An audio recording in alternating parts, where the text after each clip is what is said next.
This is Jackie, and I'm with Jason Aalon Butler of Fever333. We are here at a very chilly Eagle Bank Arena in Virginia. It's been quite a while since we've talked. Lots of new music since we last talked, which is pretty exciting. The band's first LP, Strength in Numbers, came out last week. What's the significance of that title? It's just kind of essentially a play on words, clearly trying to hearken on the age-old idea of solidarity, as well as including the 3 3s, which are the 3 C's, which is the foundation upon which the whole idea of the band sits upon, which is community, charity, and change. And really just trying to get people to pay more attention to each other, really. Yeah. And tell me a little bit about charity. I know that's definitely something you have been working on for years, really, before the band. But tell me about some of the more recent charity work you've been up to. Through the band, I was able to start a nonprofit called the Walking My Shoes Foundation. So it's an actual, valid, real deal governmental nonprofit. And through that, I hope to offer an easier path to offer assistance and aid in any charity works that people want to be involved with. I think a lot of the language for change can be convoluted and seem intimidating for a lot of people, especially for younger people. It seems as though there's so many steps you have to take in order just to donate money, and trying to understand where that goes and how that works. So with this program, the Walking My Shoes Foundation, we've made it easier. Everything is sort of bullet pointed and cliff notes on this website, and we partner and align ourselves with various charities throughout the year. So we do it tri-yearly, and each trimester we have currently we have 3. So we have the Mi Gente Support Committee, the Black Voter Fund, and United for a Fair Economy. And you can choose to whichever one speaks to you. And also through this program, we're having events to extend a sense of empathy to these issues and try to get people to understand, hopefully through experiencing the experience that others have had. And I guess that's kind of a lot, but essentially what it is trying to create an easier way and segue for people to offer the change that they want to and the assistance that they want to in the charities that they choose. I think for better or for worse, I think things that have been going on in the past 2+ years have really ignited some things. And I think that it's great because I think young people want to do things, but it's also kind of like, I give this money, I don't know where it goes to. I don't know how to really get involved other than maybe money. And financial is definitely something important when it comes to charity, but other than that, what can you do? And I think that that's really important. Yeah, I just think that understanding the issues at hand and understanding a lot of the issues that are affecting you, I really believe in local mobilization. I really believe in looking at your community, looking at your immediate environment and seeing the things that are affecting you and those around you, and trying to have an effect in a positive way on those things. I think that the most important thing we can do is be as local initially and look at things locally. And I mean as local as yourself. I think that in order to give a shit about anything outside of yourself, you must understand yourself, give a shit about yourself first. So I really, really try to get people to understand their worth in all of this, even if it's just acknowledgement, even if it's just recognizing the situations or scenarios that they are in, and those that they would like to either leave or improve. So I think that, again, locally, the easiest, or not the easiest, but the most immediate local would be yourself, and then moving to your community and your environment. And then if you so choose, you can move to a national or international level. But again, local mobilization is always the first for me. Find what you care about. Yeah. Start with that. I love it. Your first single, Burnet, what inspired the writing of that? I was really just, honestly, like, brass tacks was I was sitting at John Feldman's house and he asked me how I was feeling. And I was just telling him that I think that there are so many systems and constructs and institutions right now that are leaning and leveraging power against the people, and leveraging power in a way that it really only serves a very fractional portion of our society, and trying to understand that there are a lot of pieces of our society that were put in place in order to, like, quite literally subjugate and to relegate people. So once we understand that, then perhaps sometimes what you have to do is you have to eradicate them completely from society, like these ideas, these archaic modes and ways and methods of thinking. specifically speaking, racist ideals, sexist ideals, patriarchal ideas, the systemic and institutional racism, the prison industrial complex. I mean, these are all things. And when you say, and here's the thing is, when you say those things, people, it's like a trigger, and people think that you're just spitting off things that you've read. But I actually have experienced these things personally, whether that be a sense of racism, observing sexism towards my mother and sister, the people that raised me, and obviously my wife and various other women in my life that I adore and admire and that inspire me, seeing them being given the short end of the stick simply because of their physiognomy. And then also with the prison industrial complex, I for better or for worse, I have experience with that as well. And I've taken a lot of my time and efforts to try to understand why. And I think that the one thing that I cannot be lied about is my own experience. And these are my experiences. So with that song, it was just really talking about eradicating these things that we don't need if we want to move forward. If all they're doing is hindering progress, then they shouldn't be present. Absolutely. As far as choosing songs, I'm sure every song on the album is near and dear to your heart because that's why you put them on the album. But what song do you think best encapsulates the album's overall vibe? Probably the intro and the outro. Yeah, it's probably just that. I mean, it's the most conceptual part of it, I think, and just trying to get people primed and ready and then giving them bookends and conclusion to what has happened in the album. I think that those pieces really sort of highlight what it is you're about to experience. And while they may be a bit theatrical, I think that I think the concept of them is the most potent, not part of the album, but just of what might prepare somebody for what they're going to experience or what I'm trying to discuss in the albums.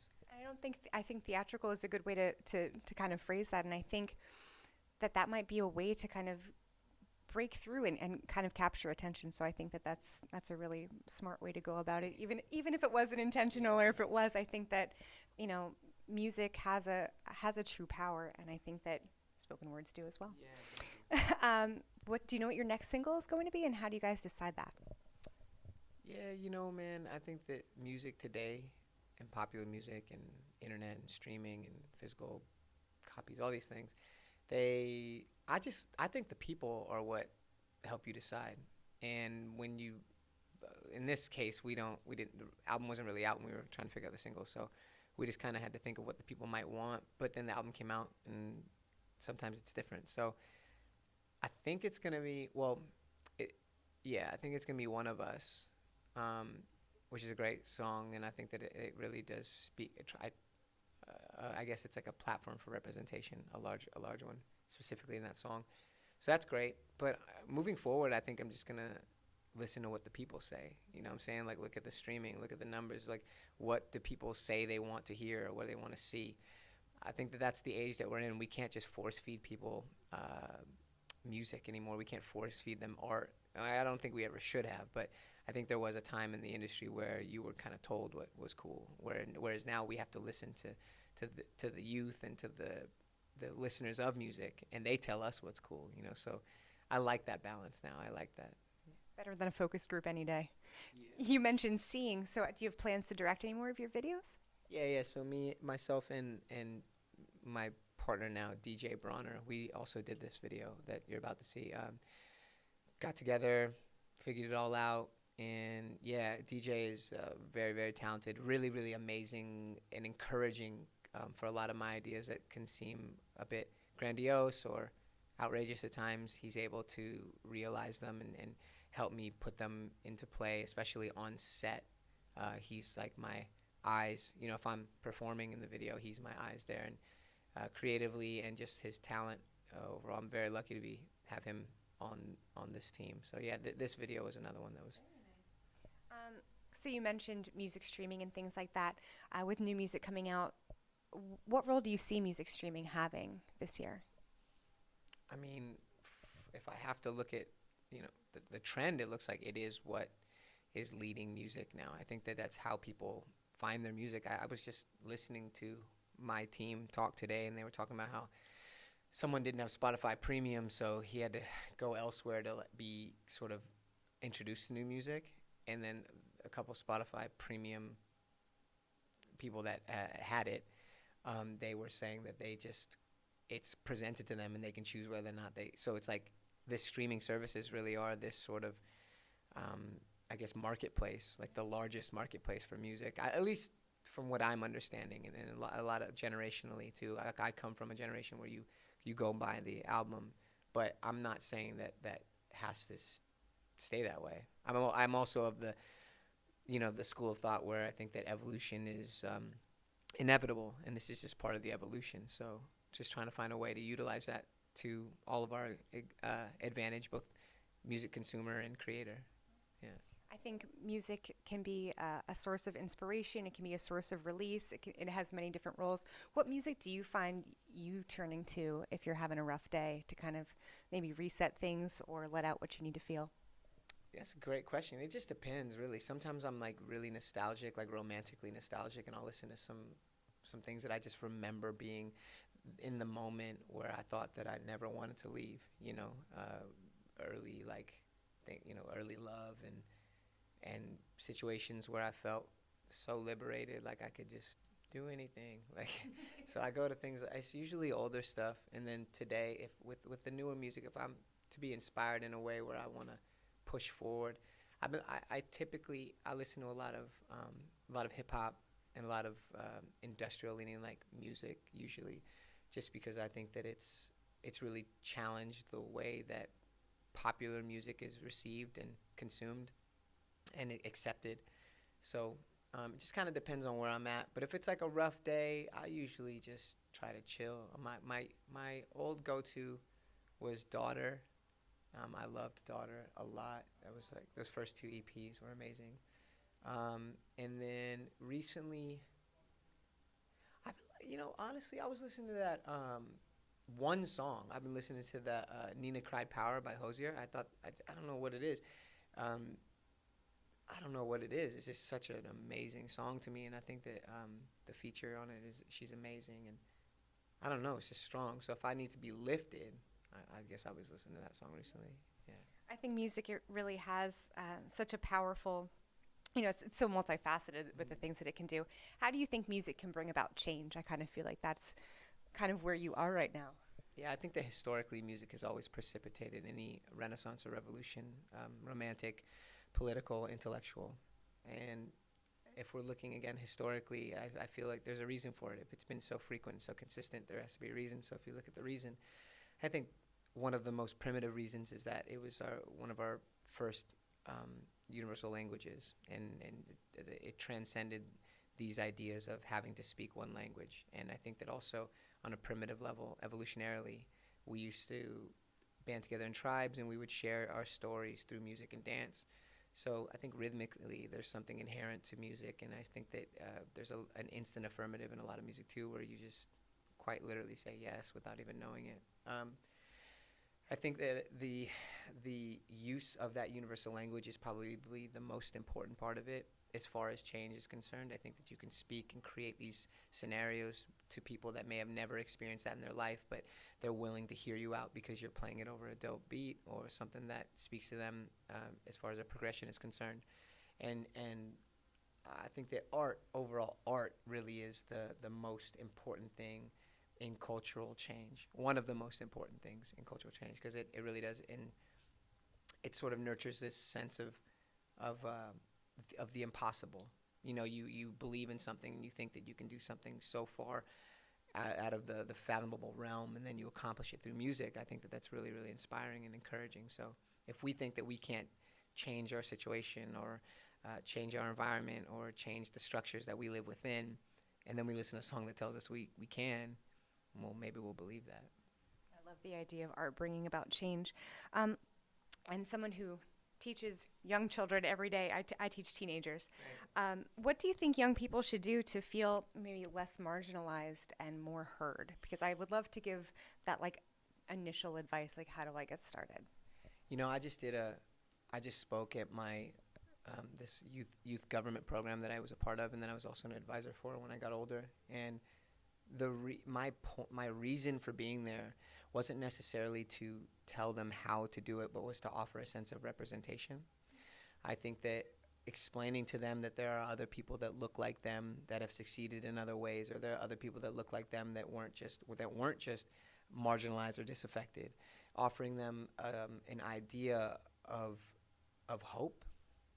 I think that that's extremely important. I remember being a young man and looking at the history books and not really seeing anybody that looked like me, and even less my father, black man in America. And if I saw a woman, typically a lot of these history books, it was again in a more submissive role. And I don't think that not only do I think that that's problematic, but I also think that it's not true. You know, there's so much history that we don't learn. But for them to take upon themselves would be a sense of empowerment and understanding their power that is inherent to them, and their worth that is inherent to them, that is them just being here. Like, you won the cosmic lottery. You know, whatever you believe in, truly, whether it's the universe or God or gods, whatever it is, or nothing at all, you've won just being here, first and foremost. And you do have a power. You just have to find what that is, and then also understanding how to utilize that power. I spent a lot of time as a young person trying to figure out myself via my own identity and my beliefs and my faith. And what I had to realize was that the first person I needed to give a fuck about me was me. So I just want, for the youth, I want them to understand that unfortunately we do live in a world that's not really trying to hand you anything. And you can, but acquisition is not as hard as they want to make it seem, if you want it, you know, and if you have that idea of representation, if you have an idea of what you're worth. Obviously, I do believe systemically some people start a few steps behind. Again, this is from experience, but I do think that, again, given representation and given a path, it's much more possible to achieve these things if we see it for ourselves. Speaking of your art, my last question would be that, you know, Made in America, it's Grammy nominated for Best Rock Performance. What does that honor mean for your work and for your art moving forward with this record? Yeah, you know, if I'm being honest, I think that it's really nice to be acknowledged by our peers and contemporaries and people in this field that way. And I think that it's not really us as much as it is a group of mixed race people. Steven's black, I'm biracial, Eric is white. People of color in rock and roll. There's a low track record of representation, and even lower in the Grammys. So I think that in and of itself is a pretty large testament to hopefully a shift, again, towards more representation and understanding and looking at rock music in a different way, guitar-based music in a different way. It doesn't have to be so orthodox or purist anymore, and I think that will help the evolution of rock, because currently I think that rock music is really can't get out of its own way, and it's trying to hold on to these age-old things, and it's cyclical. Yeah. So it's a cycle, and then we wonder why, you know, we can't play catch-up with pop or hip-hop or indie. It's because we've become a little more stubborn in rock music. So for the Grammy thing, I do think that it's an amazing sense of recognition, again, for people of color, and also people. I mean, this is a rather challenging subject matter, I think. I guess relatively speaking, because there's plenty of bands doing it. But again, in the Grammys, I don't know how many rock bands are, I guess, playing like subversive rock music. I literally don't know. But that the most important part is the messaging, man. This is a platform for us to just continue bringing the message to more people, and not keeping it insular, because it's a very big message, and it's for all people, and creating a sense of power for all people. So very cool, but I have to talk about the sort of sterility in the history of the Grammys, and I think we have to acknowledge that in order to move forward and to evolve it, and to help it become more multifaceted and multidimensional. So, I mean, it's cool, but it's all about the message at the end of the day.